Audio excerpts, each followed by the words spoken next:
Sederhana saja. Kadang-kadang kita suka berbicara, semoga penyakit saya segera dicabut oleh Allah. Suka begitu kan? Itu cara berbahasa yang tidak sadar. Secara tidak langsung kita sedang menuduh kepada Allah, seakan-akan Allah yang menanamkan penyakit itu pada diri kita. Lalu kita bilang, semoga Allah mencabut penyakit itu. Padahal di Quran tidak ada kata-kata Allah memberikan penyakit, tidak ada. Tapi kata-kata bahwa Allah menyembuhkan penyakit ada. Faiza maridtu fahuwa yasfin. Apabila kamu sakit, aku yang menyembuhkan. Ada ayatnya. Tetapi sakit itu bukan dari Allah. Sakit itu dari perbuatanmu sendiri.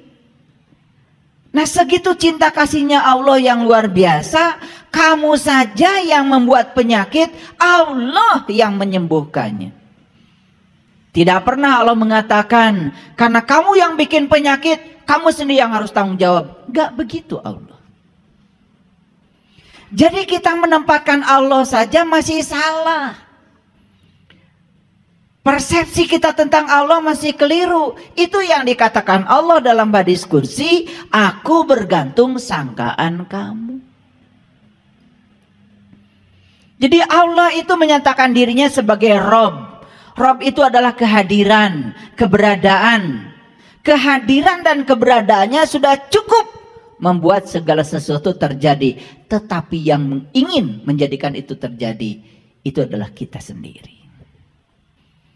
Jadi kun fayakunnya Allah itu adalah beliau hadir sebagai fasilitator untuk membuat segala sesuatu terjadi. Tapi yang ingin segala sesuatu terjadi itu adalah kita sendiri.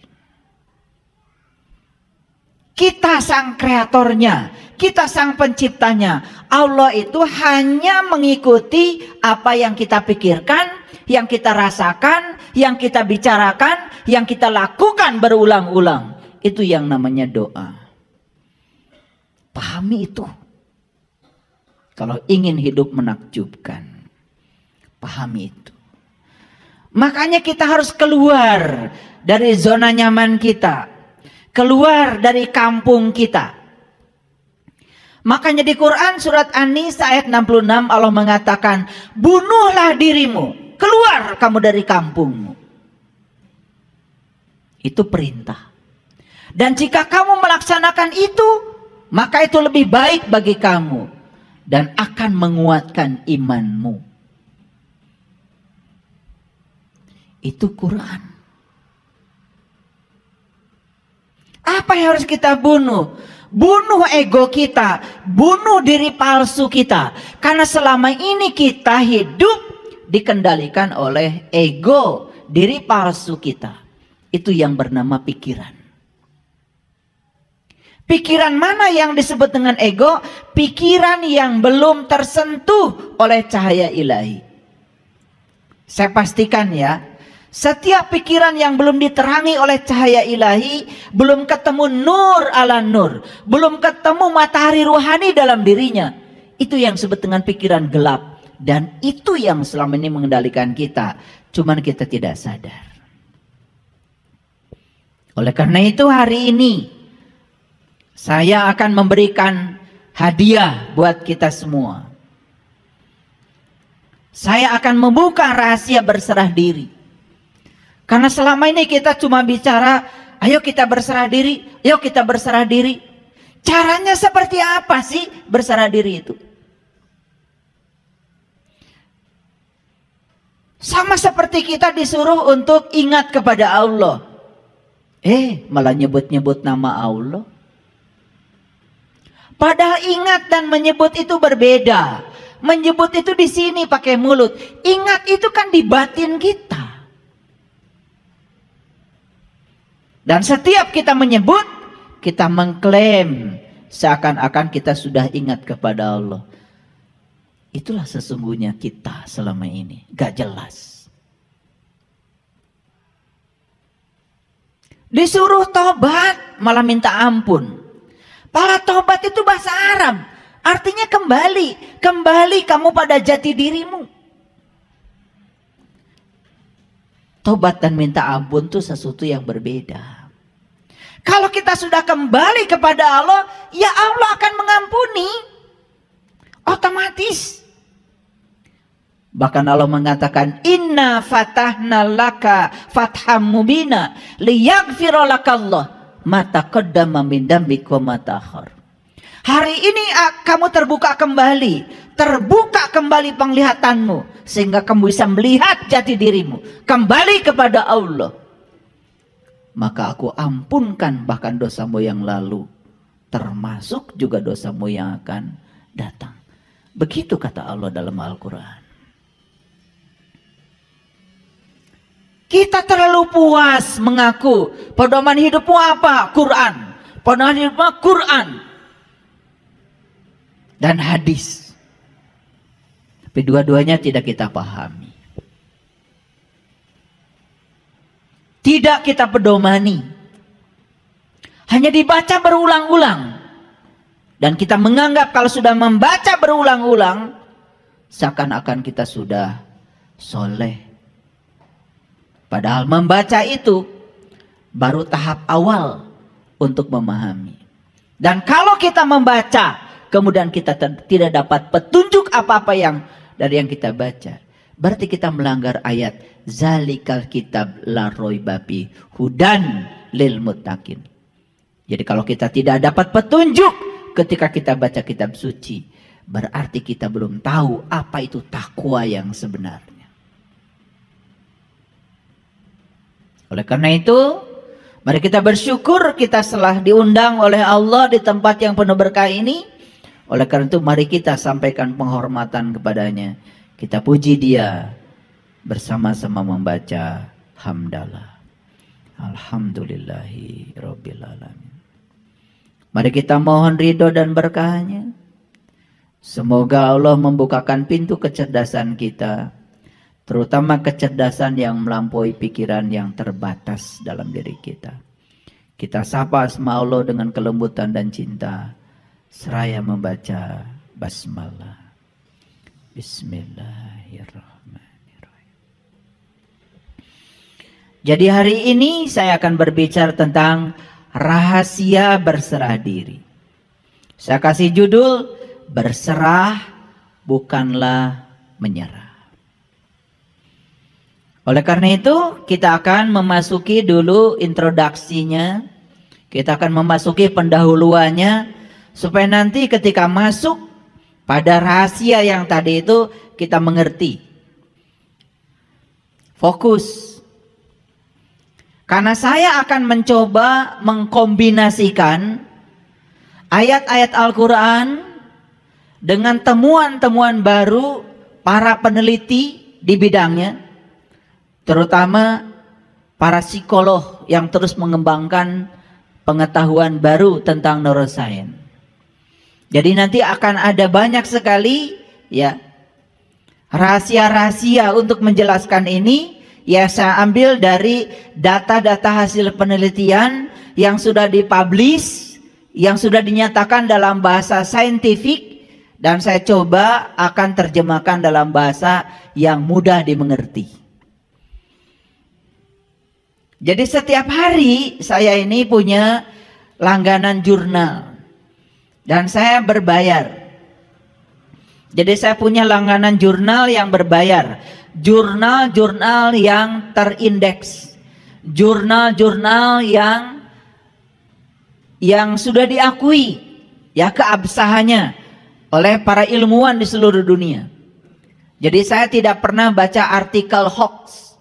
Saya tidak pernah baca artikel-artikel yang dikirim oleh orang sembarangan yang gak jelas sumbernya, lalu kita percaya. Saya tidak pernah baca yang gitu. Dan kalau ingin baca jurnal-jurnal yang terakreditasi, terindeks, yang diakui keabsahannya oleh para ilmuwan di seluruh dunia, ya harus berlangganan, berbayar. Itu hukum alam. Segala sesuatu yang bermutu ya pasti berbayar. Jadi jangan ingin gratisan, karena gratis itu melanggar hukum alam. Kalau ingin bajunya murah, ya siap-siap saja. Setiap pakai baju itu garuk-garuk. Kalau ingin bajunya nyaman, ya tentu saja keluarkan uang lebih banyak sedikit. Jangan berpikir mahal, berpikir kebeli. Pasti bisa kebeli. Kalau berpikir mahal, ya sudah. Kata mahal itu sendiri sudah menghalangi rezeki datang. Makanya ketika kalian pergi ke toko sepatu, lihat sepatu mahal, kemudian kalian bilang, ah mahal, seumur hidup gak akan bisa pakai sepatu itu. Tapi kalau berkata, pasti saya akan pakai, akan ada rezekinya. Jadi itu yang disebut dengan like attracts like, hukum tarik menarik. Jadi sebetulnya yang membatasi rezeki kita adalah pikiran kita, kata-kata kita sendiri. Hati-hati itu. Itu yang menyebabkan hidup kita tidak menakjubkan. Karena kita berfokus pada kekuatan negatif pada diri kita.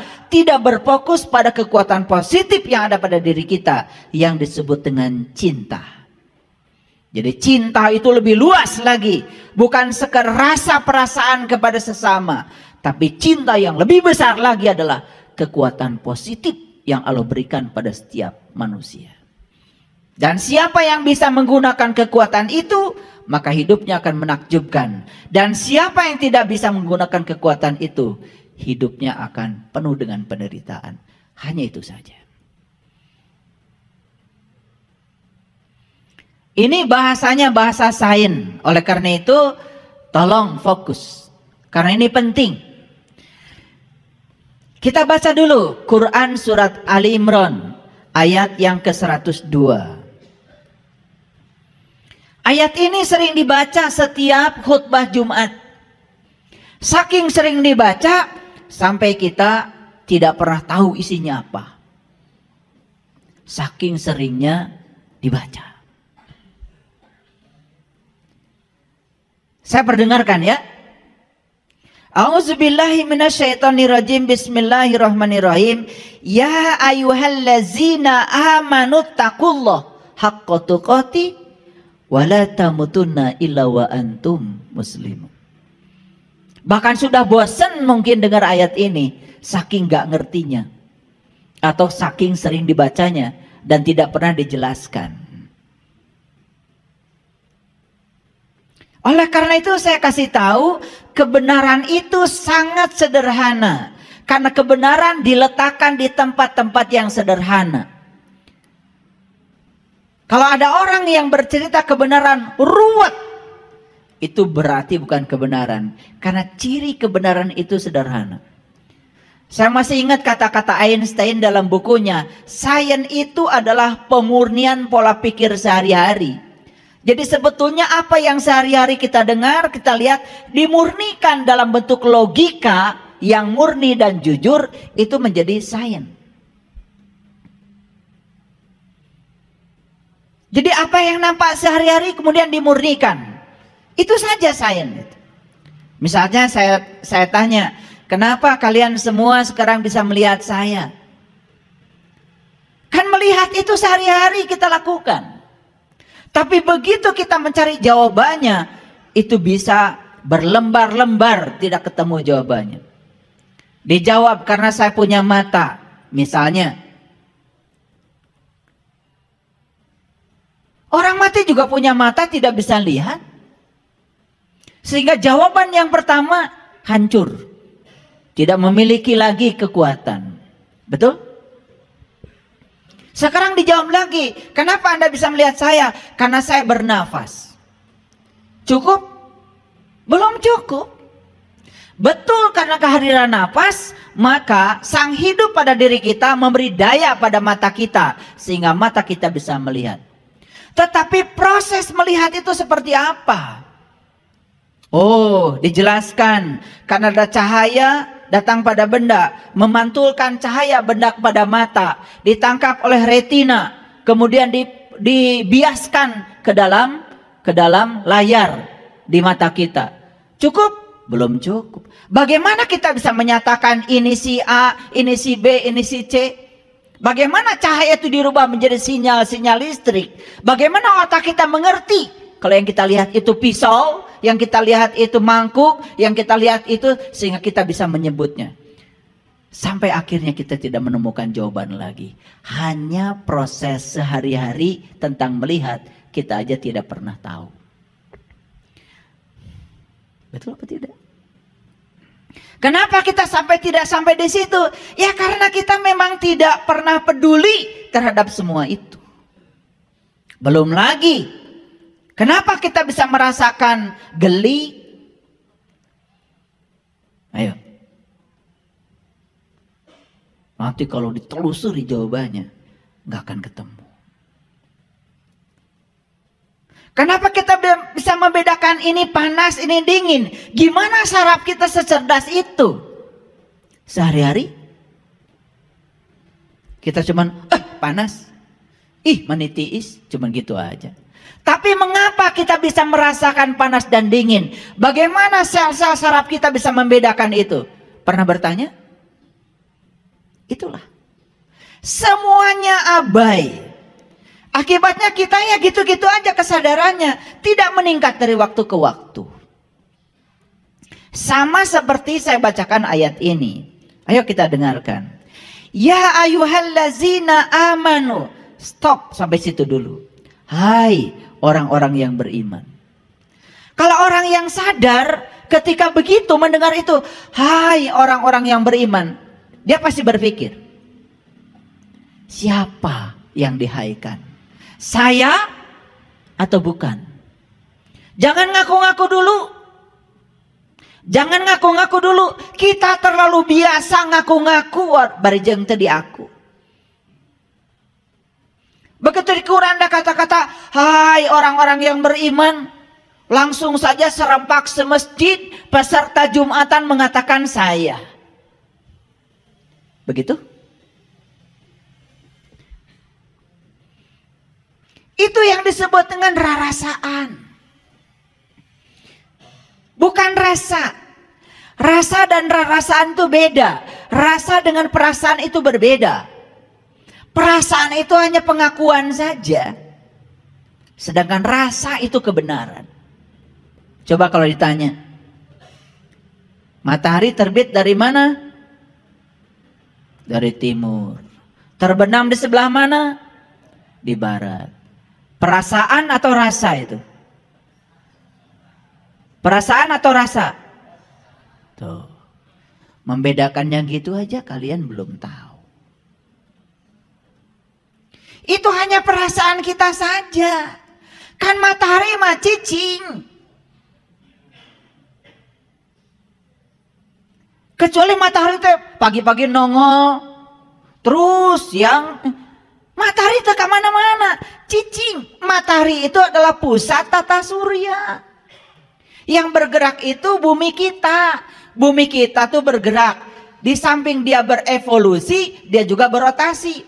Dia tuh berotasi gini sambil berevolusi. Nah, bergerak di sumber rotasinya namanya rotasi.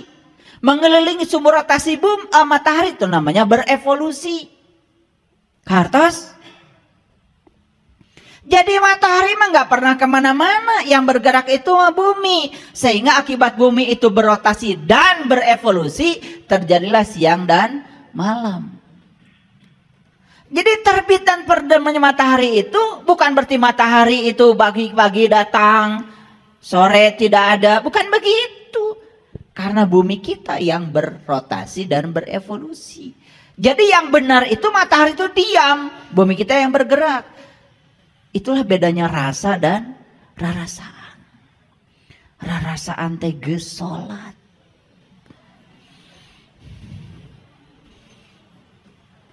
Ditanya oleh saya tadi sholatmu mengingat apa? Segala emut. Bahkan apa yang tidak diingat ketika tidak sedang sholat. Ketika sholat itu mendadak ingat. Maka kita menjadi gede rasa. Karena rarasaan. Rarasan teges sholat, asa menang pahala, jaga di akhirat. Asa surga teges asupan kurang. Itu rasa apa rarasan? Rasa. Kalau sholatnya sudah sampai pada rasa, sudah tidak lagi memikirkan pahala, sudah tidak memikirkan surga, sudah tidak memikirkan neraka. Yang dia lakukan setelah sholat, kesadaran apa yang terjadi pada diri saya. Setelah sholat, sifat ulas asih yang mana yang tumbuh pada diri saya. Setelah sholat, apakah saya dirindukan kehadirannya atau tidak oleh tetangga saya. Itu yang harusnya dipertanyakan pada diri kita. Itu bedanya rasa dan rarasaan. Bedanya rasa dan perasaan. Coba kita sekarang tanya. Ya ayyuhallazina amanu, hai orang-orang yang beriman. Pernah nggak kita diam sejenak? Saya dihaikan enggak. Pernah gitu? Enggak. Kalau sudah pakai peci kayak gini, udah pakai baju kayak gini, rasanya saya yang dihaikan. Betul nggak? Betul apa tidak? Itu yang namanya GR. Yang paling berbahaya GR itu urusan spiritual. Itu yang disebut dengan GR spiritual. Padahal itu rarasaan, bukan rasa. Kalau kita jujur, tanya, iman itu apa? Pernah nanya? Gak nanya. Kalau nanya ada jawabannya. Kata Nabi, al-iman tasdikun bil qalbi wa ikrarun bil lisan wal amalun bil arkan. Kata Nabi, iman itu adalah pembenaran oleh kolbu. Tanya lagi lebih dalam lagi. Apa itu kolbu? Bagaimana cara kolbu membenarkan sesuatu? Harusnya gitu kalau ngaji. Dapat lagi jawabannya, kata Allah. Langit dan bumi tidak akan cukup menampung zatku, tapi kolbunya orang yang beriman, itulah rumahku. Oh, ternyata kolbu itu adalah rumahnya Allah, kata Allah.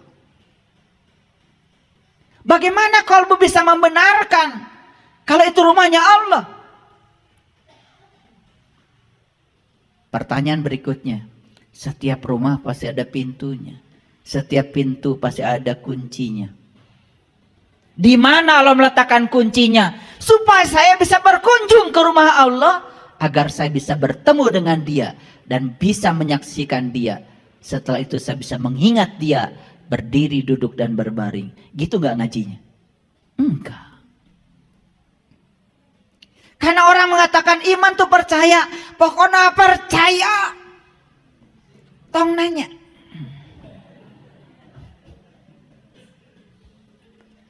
Kakaraseri ayana ya. Makanya beruntung kalian hari di sini. Saya ingin mengajarkan kesadaran. Percaya itu kudu ada buktinya. Percaya itu harus ada bukti. Kalau tidak ada bukti, layak untuk tidak dipercaya. Dan agama itu bukan paksaan. La ikraha fid-din. Karena tidak ada paksaan dalam agama. Setiap apapun yang kita yakini, yang kita percayai, harus ada buktinya. Percaya Allah teh deket jeung urang, bahkan lebih dekat daripada urat nadi diri kita. Sudah membuktikan? Sudah membuktikan? Kumaha rek percaya? Tidak tertarik untuk membuktikan itu.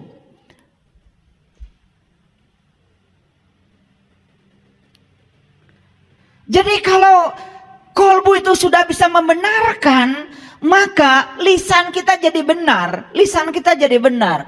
Akhlak dan perbuatan kita akan mengikuti lisan kita. Itu yang disebut dengan jujur. Selaras antara batinnya, kata-kata, dan tindakan. Kan kita biasa tidak selaras. Di dalamnya seperti apa, keluar kata-katanya seperti apa, yang dilakukan seperti apa, bahkan melanggar janji, itu pun dianggap biasa. Padahal di Quran jelas-jelas dikatakan, ya ayyuhallazina amanu aufu bil uqud. Ciri orang beriman itu tidak pernah melanggar janji. Saya tanya, jadi ciri orang beriman itu tidak pernah melanggar janji. Jujur ya, suka melanggar janji? Jujur, suka melanggar janji? Masih ngaku orang beriman. Pada ayat yang jelas, ciri orang beriman itu tidak pernah melanggar janji. Kita melanggar janji masih ngaku. Coba, geus puguh eueuh bauna masih ngaku tarasi. Karena nama itu baru ada, melekat kalau ada cirinya. Ngerti maksud saya? Ciri saya, ciri ceramah saya itu punya ciri tersendiri. Hilang cirinya, hilang namanya.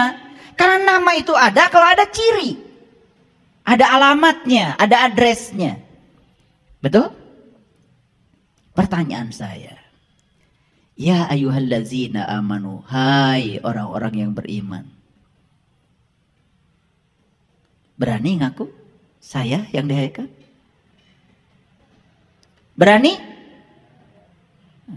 Baru nggak berani sekarang setelah dijelaskan oleh saya. Kemarin-kemarin sebelum kesini petatang petentengnya luar biasa. Betul? Bahkan menyesatkan orang lain itu biasa. Begitu orang lain beda dengan kita, sesat, murtad, kufur. Keheula. Itulah orang yang pengetahuannya sedikit. Gampang menilai orang lain. Saya tanya sekali lagi. Ya ayyuhallazina amanu. Siapa? Ya siapa? Berani menyatakan, terima kasih ya Allah, saya sudah dihaikan. Berani? Hai para mahasiswa saya. Ada mahasiswa saya nggak di sini? Tiba-tiba ngacung semua. Loh, kapan daftarnya? Jadi kalau ada kata-kata yang semacam itu di Quran, ya ayyuhallazina amanu, stop, renungkan. Saya bukan. Kalau saya ini tidak layak dihaikan, gimana caranya supaya besok-besok saya layak untuk dihaikan? Belajar di Quran, surat Al-Mu'minun. Apa ciri orang yang beriman? Hadirkan ciri itu pada diri kita. Setelah hadir ciri-cirinya, baru dengan percaya diri mengatakan, semoga saya ya Allah. Cukup sampai di situ? Jangan berhenti di situ. Karena berikutnya ada tugas dari Allah. Ittaqullah haqqa tuqatih. Ittaqullah haqqa tuqatih. Kata Allah, bertakwalah kamu kepada Allah dengan takwa yang sebenar-benarnya. Pernah nanya, takwa itu apa? Melakukannya seperti apa? Kenapa ada kata-kata takwa itu harus sebenar-benarnya? Apakah ada yang palsu gitu? Pernah nanya gitu enggak? Enggak. Jadi mau maju gimana? Begitu dibilang kata Allah, bertakwalah kepada Allah dengan takwa yang sebenar-benarnya. Udah aja, dilewatkan perintah ini. Kalau saya kejar. Apa kata takwa di Quran? Saya kejar. Makanya ketemu jawabannya di Quran surat Al-Baqarah ayat 63. Wa id akhadna mitsaqakum wa rafa'na fawqakumut tur khudhu ma atainakum biquwwatin wazkuru ma fihi la'allakum tattaqun. Jadi takwa itu sebuah prosedur. Pertama mengambil janji, yang kedua diangkat kesadarannya, yang ketiga ditunjukkan oleh Allah di puncak kesadarannya. Allah menunjukkan diri di puncak kesadarannya. La'allakum wazkuru ma fihi. Setelah Allah menunjukkan dirinya, bertajali dalam dirinya, baru kata Allah, wazkuru ma fihi. Ingat yang aku tunjukkan kepada kamu. La'allakum tattaqun. Baru kamu jadi orang yang bertakwa. Jadi takwa itu prosedur. Mengambil janji, diangkat kesadarannya, ditunjukkan sesuatu di puncak kesadarannya. Ingat yang Allah tunjukkan. Itu baru takwa. Jadi siapa orang yang bertakwa? Orang yang sudah bisa ingat kepada Allah dengan ingat yang sebenar-benarnya. Itu haqqa tuqati. Gitu nggak kita? Belum. Belum semua. Setelah dibahas gini baru sadar, oh ternyata saya ini belum tahu. Tapi sekarang saya tahu. Kalau saya belum tahu, alhamdulillah. Can nyaho. Tapi geus nyaho yang orang teh can nyaho. Bagus. Daripada terus menerus menjadi orang yang tidak tahu, tapi kita tidak tahu bahwa kita tidak tahu. Yang lucu, banyak orang yang menganjurkan kepada kita harus bertakwa. Bari jeung teu dijelaskeun da manehna ge teu nyaho. Betul apa tidak? Banyak apa sedikit yang kayak gitu? Banyak sekali. Pakai sekali dong. Gak usah pakai 2 kali, sekali aja. Ya ayyuhallazina amanu ittaqullaha haqqa tuqatih. Jadi kalau begitu saya mau nanya, pintar apa tidak? Yang bisa takwa itu orang beriman atau orang yang mengaku beriman? Yang beriman. Dan tidak mungkin Allah tiba-tiba menyuruh seseorang sesuatu yang tidak dia lakukan. Misalkan inilah, saya sederhana aja. Saya nyuruh nembok, pasti dong tukang tembok. Gak mungkin saya nyuruh nembok ibu-ibu sebelah sini, gak mungkin. Salah saya memberikan perintah. Sekelas saya aja ngasih perintah pasti mikir dulu. Kalau saya mau ngecat gedung, saya cari tukang cat dong. Betul nggak? Gitu. Kalau saya mau nyuruh anak saya diajarkan baca tulis Quran, saya cari guru yang bisa baca tulis Quran. Pasti nggak cari tukang tembok dong. Paham? Sekelasnya Allah nyuruh kita bertakwa, pasti itu ada pesannya. Makanya yang disuruh bertakwa di ayat ini siapa? Hanya orang beriman. Karena hanya orang berimanlah yang bisa menjalankan takwa. Masuk akal? Nah, kenapa kita selama ini tidak bisa menjalankan takwa? Karena belum beriman. Ngaku-ngaku doang. Supaya pengakuannya diakui, udah pakai dandan macam-macam. Itu makanya ada lagu Pak Haji Sorban Palid. Da Palid Sorban oge. Pak Haji Sorban Palid itu orang yang sudah haji, tetapi sesungguhnya dia tuh tidak tahu apa esensinya haji.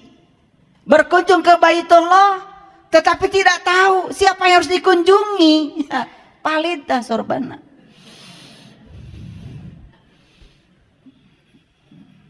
Orang tua kita ngasih pelajaran tuh luar biasa. Ya. Nah, palid itu bahasa Arabnya mabur. Paham ya? Ya. Udah stop dulu sampai situ. Karena ini kajiannya rahasia berserah diri dulu. Tapi tangkap dulu maksud saya. Siapa yang bisa bertakwa? Jawab dulu. Orang beriman. Apakah orang yang mau beriman bisa melakukan laku takwa? Gak akan bisa. Laku takwa itu spesial. Spesial. Karena kalau tadi saya jelaskan yang namanya takwa itu mengambil janji, diangkat kesadarannya, ditunjukkan sesuatu di kesadarannya. Allah bertajali seperti bertajalinya kepada Nabi Musa. Falamma tajalla rabbuhu lil jabal. Ketika aku bertajali di puncak kesadarannya Musa. Lalu Musa tersungkur dan mengatakan qala subhanaka tubtu ilaika wa ana awwalul mu'minin. Itulah awalnya imannya Musa. Kapan kalian mau bertajali kepada dia? Kapan mengawali iman? Tiba-tiba ngaku-ngaku sudah menjalankan takwa. Karena takwa itu sangat spesial. Tapi selama ini dengar kata-kata itu? Kita hanya menjalankan apa yang didengar kata orang. Yang penting sudah pakai baju takwa, langsung petantang petenteng jadi orang yang bertakwa. Nanti buka Quran surat Al-Baqarah ayat 63 ya. Sampai di rumah. Nah, pertama syaratnya harus iman. Yang kedua, kalau dia bisa menjalankan laku takwa, hadiahnya apa? La tamutunna illa wa antum muslimun. Makanya kamu akan menjadi seorang muslim. Bahkan menjadi seorang muslim itu menjadi syarat mati. Kata Allah, janganlah kamu mati kecuali kamu harus sudah menjadi muslim. Sayang sekali, muslim itu didangkalkan oleh kita hanya sebatas sebutan buat orang yang mengaku beragama tertentu. Padahal itu tingkatan tertinggi yang harus dicapai. Iman saja belum, takwa saja yang nggak ngerti, tiba-tiba menyatakan diri sebagai muslim. Aneh apa tidak? Aneh? Aneh. Padahal ayat ini berstruktur, sangat saintifik. Iman dulu yang benar, lakukan takwa secara terus-menerus. Hadiahnya adalah kamu menjadi seorang muslim. Kalau hanya mengaku beragama tertentu, mudah apa susah? Mudah. Ditanya sama Pak RT waktu bikin KTP. Ibu teh jenengan saha? Idah. Semoga nggak ada di sini ya. Alamat di mana? Kampung ieu RT sabaraha RW sabaraha. Punten ibu, agama Islam Pak RT. Langsung jadi muslim? Menurut siapa? Menurut Pak RT. Itu yang sering kita tidak sadari. Apakah kita muslim menurut Allah? Pernah gak nanya gitu? Ya Allah, kata Pak RT saya muslim. Apakah kata engkau juga muslim? Pernah nanya gitu? Gak pernah.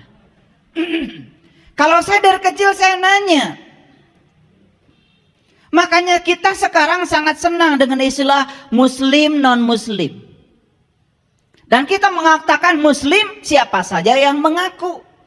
Non-muslim siapa saja yang tidak mengaku. Hanya sebatas itu. Padahal bagi saya muslim non-muslim itu tidak sekedar itu. Bagi saya muslim siapapun keyakinannya. Apapun jalan hidupnya. Kalau dia sudah bisa berserah diri secara total kepada Allah, bagi saya itulah muslim. Dan siapapun yang belum bisa berserah diri kepada Allah, malah ngatur-ngatur Allah supaya Allah ngikutin keinginan kahayang manehna, bagi saya mah itu bukan. Bagi saya ya, jangan ikutan, yang ikut-ikutan saya. Bagi saya ketemu dengan sahabat-sahabat saya, mohon maaf, akhlaknya lebih bagus. Dititipin uang tidak pernah korupsi, sepeser juga tidak pernah. Keyakinannya berbeda dengan saya. Hidupnya lebih bahagia. Berkelimpahan bahkan hidupnya. Bagi saya, jangan-jangan dia, bagi saya, itu adalah muslim. Tiap hari menebarkan kebencian terus saja. Menebarkan hoax, fitnah. Beda dikit orang lain dihujat. Hidupnya penuh dengan penderitaan. Jangan-jangan bagi saya nih, kayaknya bukan. Maaf ya. Maaf. Ini supaya kita jujur pada diri kita sendiri. Coba kita perhatikan. Kenapa syarat mati harus menjadi muslim? Kalau syarat mati mengaku beragama tertentu sangat mudah. Padahal urutannya iman saja belum dicapai. Takwa saja tidak tahu. Apalagi menjadi seorang yang berserah diri. Baik, kita lihat akar katanya dulu. Supaya belajar agamanya benar. Apa yang perlu dipertanyakan oleh kita? Satu, apakah iman itu? Sudah saya jelaskan. Dua, siapa orang yang beriman itu? Pasti ada cirinya bukan? Tiga, apakah orang yang mengaku beriman dapat dikatakan sebagai orang yang beriman? Jawab dulu dong. Apakah orang yang mengaku beriman dapat dikatakan sebagai orang beriman? Belum tentu. Bahkan orang yang beriman tuh gak pernah ngaku-ngaku. Nu beunghar asli, tara ngaku beunghar. nusok ngaku kamu eta nu kakara beunghar. Sagala dipake. Ya, kencering. Kencering. Sukuna ngalengkah kencering deui. Sagala dipake. Jika ondel-ondel. Yang asli mah nggak pernah begitu. Itu bedanya. Ya. Karena yang tidak asli itu suka cari topeng, suka cari pembenaran supaya dibilang asli. Coba. Sarung tenun asli pasti palsu. Dan asli matara tulisan asli. Saya beli sarung BHS tuh Samarinda, gak ada tulisan asli.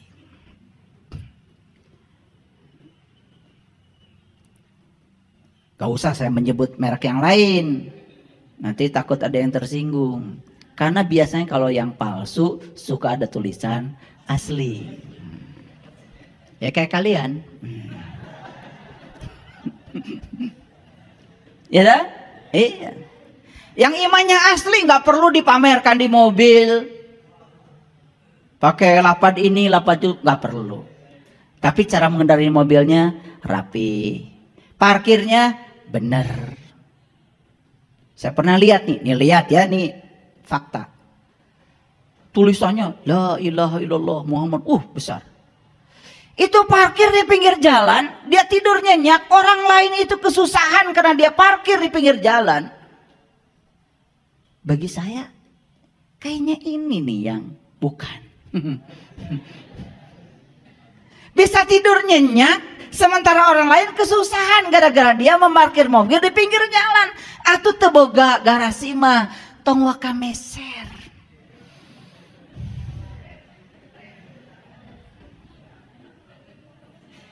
Cenah kadengen.